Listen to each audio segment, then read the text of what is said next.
Ladies and gentlemen, today I draw upon the profound psychological wisdom of Carl Jung to explore a timeless dynamic, the confrontation between the super-empath and the narcissist.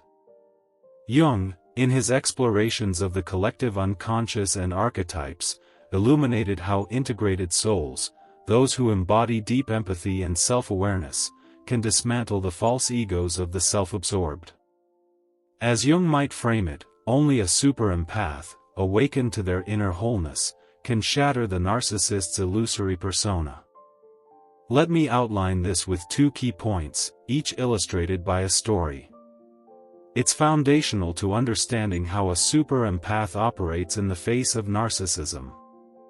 You see, Carl Jung, that brilliant explorer of the human psyche, often spoke about the persona, the mask we wear to the world, and the shadow, those hidden parts of ourselves we shove into the darkness because they're too uncomfortable to face. For the narcissist, that persona isn't just a mask. It's an fortress, an inflated ego built on grandiosity, charm, and a relentless need for admiration. But beneath it lurks the shadow, insecurity, emptiness, perhaps even the wounds of abandonment or rejection that they've never dared to acknowledge. They deny it, project it onto others, and build their entire life around avoiding that inner void. Now, imagine a super-empath entering this dynamic. A super-empath isn't just someone who feels deeply, they're an individual who's done the hard work of integrating their own psyche, much like Jung described in his process of individuation. They've stared into their own shadows, embraced their complexities, and emerged with a profound self-awareness. This allows them to hold space for others' truths without being consumed by them. And here's where the magic, or the destruction, depending on how you look at it, happens. The super-empath becomes a mirror of truth. Not a harsh, judgmental one, but a compassionate reflector that simply shows what's there, without distortion. They don't attack, they illuminate. And for the narcissist, who thrives on illusion, this exposure is devastating. Think about it this way, in everyday life, we all encounter mirrors. A physical mirror shows us our reflection, flaws and all, but we can adjust the lighting, pose differently, or walk away. The super-empath's mirror? It's unrelenting because it's rooted in empathy and insight. It reflects back the narcissist's behaviors, motivations, and unspoken pains with such clarity that denial becomes impossible. Jung would say this forces a confrontation with the shadow, that repressed aspect of the self that, if ignored, festers and controls us unconsciously.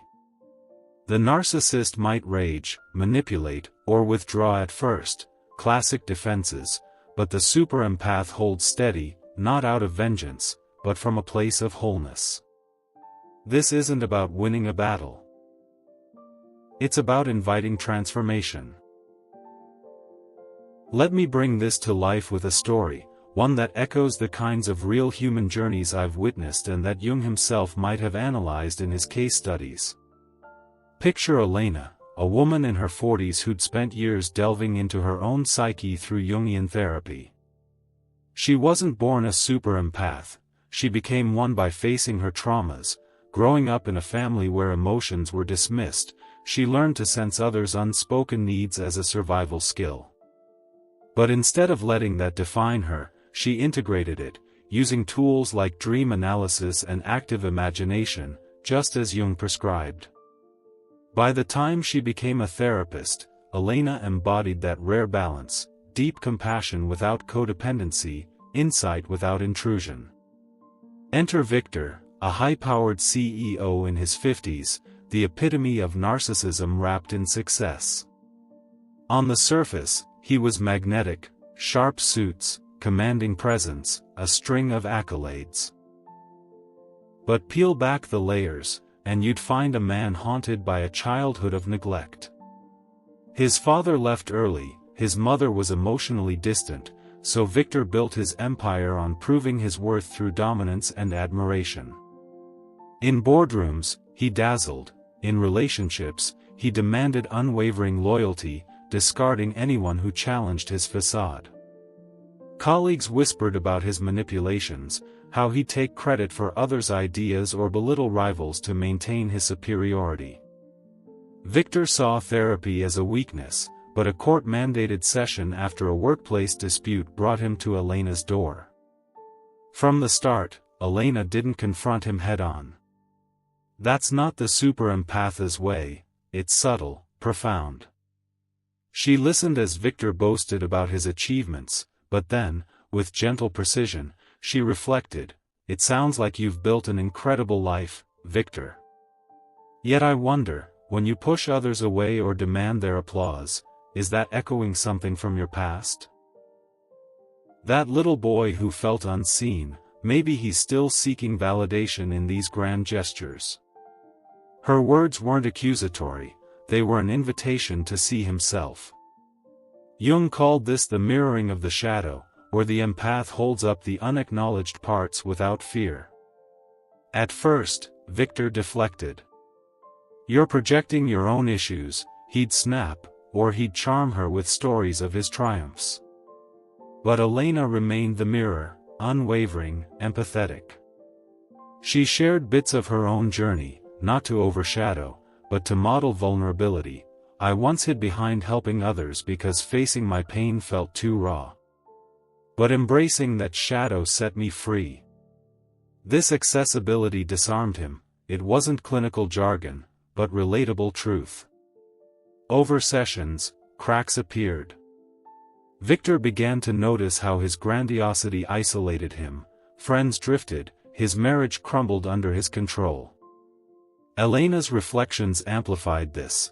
When you interrupt or dismiss, it's like protecting that inner emptiness. What if you let it be seen?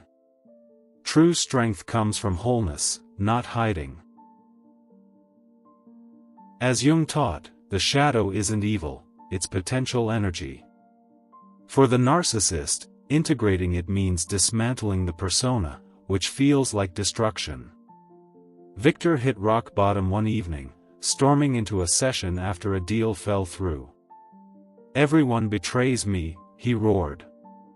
Elena calmly mirrored, "Or perhaps they reflect back what you've been avoiding, your own fear of not being enough." That night, the dam broke. Tears came, admissions of loneliness, memories of his father's absence flooding in. It was messy, painful, the destruction of his narcissistic shell. But from there, Victor started rebuilding. He explored his archetypes through journaling, as Jung might suggest, the wounded child, the tyrant king, and began forming genuine connections. His empire didn't collapse, it evolved. He delegated more, listened to his team, even reconciled with his ex-wife. Elena's mirror hadn't harmed him, it had liberated him. This dynamic isn't rare, it's archetypal, as Jung would say. In families, workplaces, even societies, narcissists hold power through illusion until a super-empath steps in. Consider the friend who gently calls out your self-sabotage, or the leader who inspires change by modeling authenticity. But becoming that mirror requires work, self-reflection, boundary setting, empathy without enmeshment. It's not for the faint-hearted. Empaths often start as absorbers of others' pain, but super-empaths transmute it. Philosophically, this ties into Jung's collective unconscious. We're all connected through these archetypes. The narcissist's denial ripples out, creating toxicity, while the super-empath's truth fosters healing. It's a dance of opposites, light and shadow, ego and soul, leading to synthesis. In our fast-paced world, where narcissism is amplified by social media's highlight reels, we need more super-empaths. Not to destroy in malice, but to dismantle illusions for growth. Yet, here's the caution, not every encounter ends in transformation. Some narcissists flee the mirror, seeking easier validations. That's okay, the super empath's power lies in their own integration, not in forcing change. They walk away whole, while the narcissist grapples with the echo of truth. So, as we reflect on this, ask yourself, where in your life are you avoiding your shadow? And how might you become the mirror for others, or even for yourself? Embrace that journey, my friends, because true empowerment comes not from hiding, but from illuminating the depths. Let this be your call to action. Start today, integrate your wholeness, and watch how it transforms not just you, but the world around you. Now, building on that idea of the mirror, let's shift to our second key insight, because true transformation often requires not just reflection, but a firm stand. Carl Jung described individuation as the ultimate psychological adventure, the process of becoming whole by integrating all parts of the self, including those shadowy elements we've discussed. It's not a straight path, it's a spiral of growth, where crises become catalysts. For the narcissist, who's built their identity on external validation, like a house of cards propped up by admiration and control, this journey is stalled. They feed off others' energy, what we call narcissistic supply, to avoid facing their inner fragmentation. Enter the super empath, who disrupts this by setting boundaries. These aren't walls of rejection, they're declarations of self-respect that say, I honor your humanity, but I won't enable your illusions. This act starves the supply, invoking a crisis that forces the narcissist toward individuation. Or, in Jungian terms, toward the dissolution of their false self. You might wonder, why boundaries? Because empathy without them is just absorption, it's codependency in disguise. A super empath has walked their own individuation path, confronting personal archetypes, the hero, the victim, the sage, and emerging balanced. They understand that true compassion includes protecting one's energy. By enforcing boundaries, they withdraw the endless validation the narcissist craves, creating a vacuum. Philosophically, this echoes Jung's idea of the tension of opposites. The empath's wholeness contrasts the narcissist's fragmentation, sparking a dialectical process where synthesis, growth, becomes possible. It's not punitive, it's an invitation to authenticity. The narcissist, deprived of their fuel, experiences what Jung called the night sea journey, a descent into the unconscious where unexamined archetypes demand reckoning. This crisis can feel like destruction, the crumbling of ego defenses. But it's the prelude to rebirth. Let me illustrate this with a deeper dive into a story that captures the essence, much like the tales Jung drew from mythology to explain human psyches.